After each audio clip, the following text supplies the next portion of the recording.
It's Tech It Out! This week on Tech It Out, Greg will show you some handy new organizational shortcuts in Google Drive. And Mike will show you his 5 favorite shortcuts that you can start using today. And Simon will show you how to turn on your vacation responder. Geoff will show you how to use ManageBac as a communication tool and how to make sure that your email links actually open up in Gmail. Check it out! This week, Google Drive got a great update that allows it to access your clipboard. So I wanted to show you how a few keyboard shortcuts can now make it easier to organize your docs and folders. First up is a shortcut for moving files and folders. Up until now, if you wanted to move something in Google Drive, you could drag and drop it to an adjacent folder, or you could navigate using the sort of clunky Move To menu. But now, it's as easy as cut and paste. All you have to do is select a file, press Command-X to cut it, and then it'll be copied to your clipboard. You might have to give Chrome permission to do this the first time. Then navigate where you want to put the file and press Command-V to paste it there. Again, if you're moving just one file to a nearby folder, it's still easy enough to drag and drop it. But this new feature is great if you want to move a file to a faraway folder, or if you want to move multiple files at once. You can just select them with Command or Shift and move them with Command-X and Command-V. The clipboard feature is even more powerful when you want to make a copy of a document in a new folder. Previously, you'd have to right-click, make a copy, and then move that copy to your new folder. But now you can do it just by selecting your document, Command-C, going to the new folder, and pressing Command-V. Now you have a new copy of your document where you want it, and the original will still be back in the folder where it started. A cool bonus feature is that now you can also use Command-C to easily create links to files in Google Docs. So just select a file you'd like to link, press Command-C, navigate to a Google Doc, and when you press Command-V, it'll paste in a link to that document along with the title of the document. Finally, one more handy new shortcut is the ability to use Command-Enter to open docs in new tabs. This way, if you want to open multiple files from the same folder, you won't have to keep navigating back to the folder in Drive to open each one. And that's it, some handy new organizational shortcuts for Google Drive. Today, I've got 5 great keyboard shortcuts that you can start using today. Let's hop right into it. If you're connected to a projector, or if you have a second monitor attached to your Mac, press Command and F1. This will switch from mirroring, where your 2 screens show the same thing, to using the projector as a second, separate display. This can be handy if you're showing your students video and you need to take attendance. You can put your video up on the projector and use your laptop to do your work. Then, you can quickly switch back to mirroring using Command and F1 again so you can see what you're projecting right on your screen. In Chrome, if you want to quickly switch from one tab to another, I like to click on Command and a number. For example, if you need to switch back and forth from your second tab to your 5th tab, press Command 5. And to get back to tab number 2, press Command 2. This works all the way up to tab number 8. But if you're just switching back and forth from 2 Chrome tabs that are beside each other, try pressing Command, Option, and left or right. That'll bring you from your current tab to the tab to the left or the tab to the right. It's handy when you're just flipping back and forth from Google Docs to PowerSchool while writing reports. Have you ever been using a program like iMovie or Word and suddenly the program crashes or you just get the beach ball of death? Here's what you can try, especially if all the other programs on your Mac are still working. Press Command, Option, and Escape, and you'll see a list of programs that are running. If a program has crashed, you'll see the words "not responding" beside its name, and you can then relaunch it. Warning though, you might lose some of your work if you do this, but it beats restarting your computer. Here's another one for report writing.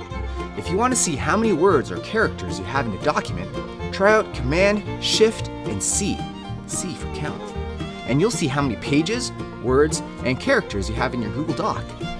You can also just take a section of words, like this paragraph here, and press Command and Shift and C, and you'll see how many words and characters you have written in that one section. It's really useful to keep you from going over any maximum character limits. And finally, Here's a quick one to help check why your sound isn't working if you're connected to external speakers, Bluetooth headphones, or if you're on Zoom and your microphone or your sound isn't working. So, to help you quickly get to your Mac's audio settings, click on Option and F12. Your sound preferences will then pop up and you can adjust your input and output settings accordingly. So there you have it. Those are my favorite keyboard shortcuts. I hope you enjoy them, and I hope you use them, and I hope it saves you some time. It's summertime, and you may be staying in Warsaw, taking a flight, a road trip, maybe a train trip, or are you taking to the high seas for an adventure? There is one thing you need to do before the school year ends, and that is turn on your out-of-office vacation responder. So to set your vacation out-of-office responder, which sets up the reply to people, you come up into your email, you come up to the cogwheel, click on Settings, click on See All Settings, make sure you're on the General tab up here, then scroll all the way down, and here it is here. Mine's called Out of Office. I've typed in my subject. I'm going to type in my message. I then need to set the date I want to start it. I'm going to start it on the 14th of June. You can choose your own date. I'm going to leave the last day off. You can turn that on and choose a date, or you can just leave it and then turn it off when you're ready to be getting the emails directly without the responder sending people messages. This is quite a good one to use also if you're leaving ASW and you wish to just tell people that you have left the school. And if necessary, or you can have someone else's email address to put in there that they can contact, but that is not essential. Just telling people that you've left the school is good, and you need to save the changes. So now your autoresponder, vacation responder, has been set up. It will start activating on the date that you've given, so you are ready to go.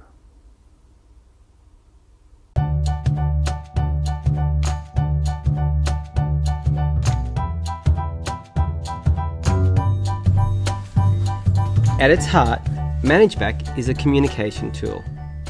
You can communicate assessments and tasks to students. You can provide feedback to students. You can email parents and students when feedback is given, and you can use the calendar to communicate events. ManageBac also has a very useful messaging tool.